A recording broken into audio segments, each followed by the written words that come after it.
గంట గారు, రమేష్ కన్నగంటి గారు, ఆల్రెడీ మేజర్ భరత్ రెడ్డి గారు చాలా మొత్తం ఎక్స్ప్లెయిన్ చేశారు. అంటే డిప్లాయ్మెంట్ పెరిగింది, ఇంకా మీరు ఏ చర్య తీసుకుంటారో తీసుకోండి అంటూ నేను ప్రైమ్ మినిస్టర్ నేరుగా త్రివిధ దళాల అధిపతులకు డైరెక్ట్గా ఆయన సిగ్నల్ ఇచ్చిన వాతావరణం మనం చూసాం.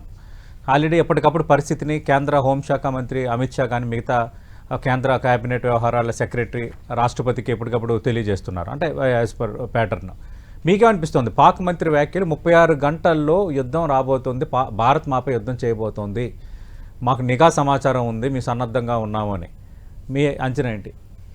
తప్పనిసరిగా అండి. ఇప్పుడు భరత్ రెడ్డి గారు చెప్పింది విన్నాను. మన ఇండియన్ ఆర్మ్డ్ ఫోర్సెస్లో has done extraordinary work. I completely agree with him and also I mean convinced 100% Satish గారు, దిస్ ఈస్ ద టైం. ప్రపంచం మొత్తం ఏకతాటి మీదకి వచ్చి భారత్ చేసే ప్రతి పనిని సమర్థించడానికి రెడీగా ఉంది. ప్రపంచాన్ని పక్కన పెట్టినా కానీ మనల్ని మనం రక్షించుకోవాలంటే మొదటి స్వతంత్ర సంగ్రామము 1947లో జరిగితే బ్రిటిష్కి వ్యతిరేకంగా. ఇప్పుడు మనం పాకిస్తాన్ని కొట్టాల్సిన అవసరం ఉంది. ఫస్ట్ మనం కొట్టేది పాక్ ఆక్రమిత కాశ్మీర్లో ఉన్న ఉగ్ర శిబిరాలని. సర్జికల్ స్ట్రైక్ వాడతాం, టార్గెటెడ్ కిల్లింగ్ వాడతాం, ప్రెడిటరీ అప్రోచ్. కానీ అంచనాతో ఆల్రెడీ అక్కడ ఉన్న లాంచింగ్ ప్యాడ్స్లో ఉన్న ఉగ్రవాదుల్ని లేదా వాళ్ళని ఆల్రెడీ తరలించిందని మనం చూస్తున్నాం, వార్తలు వస్తున్నాయి. వాళ్ళు ఎక్కడున్నా వెతికి, ఇఫ్ నాట్ మీరు చెప్పిన ప్రకారమే లెట్సే పాక్ ఆక్రమిత కాశ్మీర్లో లేరనుకుందాం, ఓకే, వాళ్ళు ఎక్కడున్నారో దానికి సంబంధించిన సమాచారం మన దగ్గర 100% ఉంటుంది. ఎక్కడైతే whatever it takes, okay, whatever it takes. సామం దానం భేదం అయిపోయింది, ఓన్లీ ఒక దండ ఒక్కటే మిగిలింది. That's what we are going to do now. ఇంకోటి ఏంటంటే మీకు చాలాసార్లు చెప్పాను సార్, మన భారత ప్రభుత్వము సైనికంగా మిలిటరీ పరంగా మనం ఇప్పుడు రియాక్ట్ అవుతున్నాం, డిప్లొమాటిక్గా రియాక్ట్ అవుతున్నాం, పొలిటికల్గా రియాక్ట్ అయ్యాము, వరల్డ్ స్టేజ్ యునైటెడ్ నేషన్స్ లో కూడా రియాక్ట్ అవబోతున్నాం వెరీ సూన్. తర్వాత నావల్ గా అంటే కోస్ట్ సీపోర్ట్ సీకి సంబంధించి అలా రియాక్ట్ అవబోతున్నాం. ఎయిర్ అంటే గగనతలం అది రియాక్ట్ అవ్వబోతున్నాం. అన్నిటికీ మించి సైబర్ స్పేస్ లో రియాక్ట్ అవ్వబోతున్నాం. అన్నిటికీ మించి స్పేస్ లో కూడా రియాక్ట్ కాబోతున్నాం. అంటే అష్ట దిగ్బంధనము, 8 వైపుల నుంచి భారత్ పాక్ ని ఉక్కిరి బిక్కిరి చేసి అధపాతాళానికి ఈసారి తొక్కందే భారత్ నిద్రపోదు.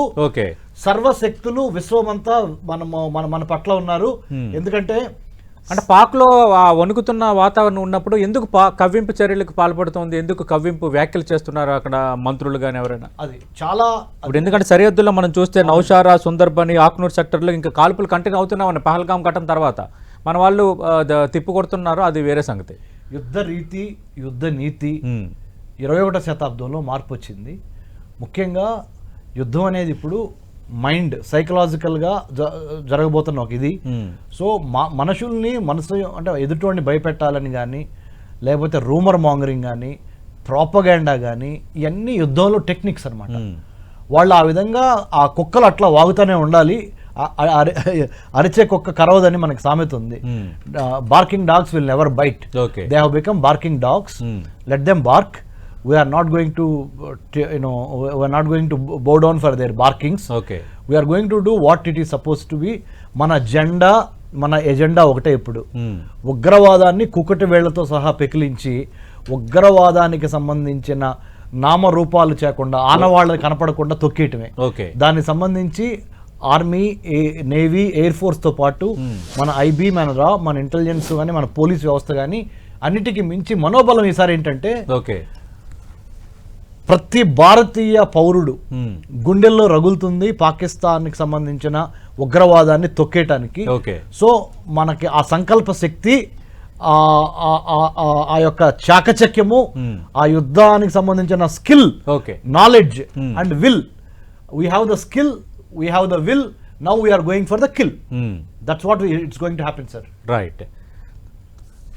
కొన్ని విషయాలు ఇక్కడ చేయకూడదని, ఎందుకంటే పహల్గాంలో పనిచేశారు, కీలక ఆపరేషన్ లో పాల్గొన్న వ్యక్తిగా కొన్ని డిస్క్లోజ్ చేయకూడదు వ్యవహారాలకు సంబంధించి అనేది మనం అగ్రీ చేయాలి. ఎందుకంటే కాకపోతే మనము ఒకటి సతీష్ గారు, మన 10 టీవీ చూస్తున్న మన భారత ప్రజానికానికి, ముఖ్యంగా మన తెలుగు వారికి నేను చెప్పదలుచుకుంది ఒకటే, ఉగ్రవాద నిర్మూలన కోసము మనము దీన్ని చాలా సిన్సియర్గా, సీరియస్గా తీసుకొని నీ జర్క్ రియాక్షన్ అంటే there are two ways of understanding and solving a problem, sir. Okay. One is a tactical operational way of solving the problem.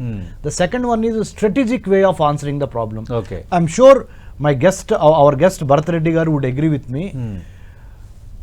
రాబోతున్న కాలంలో కూడా ఈ ఉగ్రవాదం అనే ఒక మతోన్మాదానికి సంబంధించిన దాన్ని మట్టుబెడతానికి ideological sources of terrorism, financial sources of terrorism, technical and other sources of terrorism, including using cyber space to do cyber espionage. Okay. అంటే అంతర్జాలము, అంతరిక్షము, భూతలము, గగనతలము, సముద్ర ఉపరితలము అన్ని తలాలని వెతికి దానికి సంబంధించిన planning, preparation, perspiration we are doing.